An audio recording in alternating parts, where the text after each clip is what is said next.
وادی برب میں دیوان گل گاؤں کے قریب دریائے یارخون پر زیر تعمیر پل پر کام رکنے سے علاقے کے لوگوں میں نہایت تشویش پائی جاتی ہے۔ دریا کے اس پار دیوان گل سے لے کر کچھ گاؤں تک ان دیہات میں 2000 لوگ رہتے ہیں، مگر یہ لوگ ابھی تک دیگر بنیادی حقوق کے ساتھ ساتھ مواصلات کی سہولیات سے بھی محروم ہے۔ اس دریا پر محکمہ RDD یعنی رورل ڈیولپمنٹ ڈپارٹمنٹ کے زیر نگرانی ایک جیویبل پل پر پچھلے سال مئی میں کام شروع ہوا تھا، مگر فنڈ کی کمی کی وجہ سے یہ کام 5 جولائی 2022 کو بند ہوا۔ اس سلسلے میں جب محکمہ RDD کے اسسٹنٹ ڈائریکٹر مصباح الدین سے رابطہ کیا گیا تو ان کا کہنا تھا کہ اس پل کے لیے 2 کروڑ 60 لاکھ روپے کا فنڈ منظور ہوا تھا اور ٹھیکیدار نے زور و شور سے کام شروع کروایا، مگر پہلا قسط ریلیز ہونے کے بعد مزید فنڈ بند ہوا، جس کے نتیجے میں یہ کام روکنا پڑا۔ یہاں کے لوگوں نے دریا پر لکڑیوں کا عارضی پل بنایا ہوا ہے، جس پر روزانہ بیسوں طلبہ طالبات گزر کر اسکول اور کالج جاتی ہیں، مگر گرمیوں کے موسم میں پانی زیادہ ہونے کی وجہ سے یہ پل بھی بہہ جاتے ہیں۔ پھر یہ لوگ 6 کلومیٹر پیدل جا کر ایک دوسرے پیدل پل پر چل کر برب جاتے ہیں۔ یہ راستہ نہایت خطرناک بھی ہے، جس پر ایک طالبہ جان بحق بھی ہوئی ہے۔ اس علاقے کے طلبہ طالبات کا کہنا ہے کہ وہ روزانہ موت سے کھیل کر اس خطرناک پل کو عبور کرتی ہیں۔ تو وہ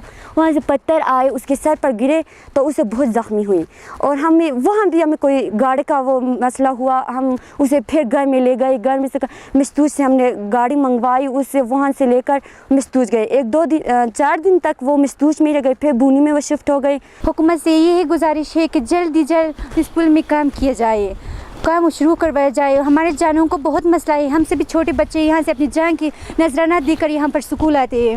ہمارے یہاں سے کئی لوگوں کی جان جا چکی ہے اور بہت سی زخمی ہو گئی ہے وہاں سے۔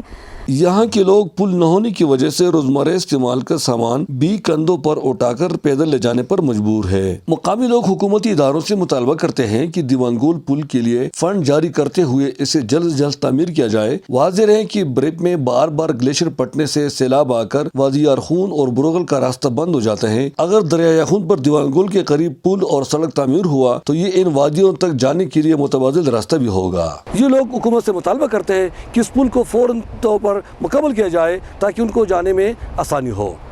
Ahmad Farooqui, voice of Germany, Chitral.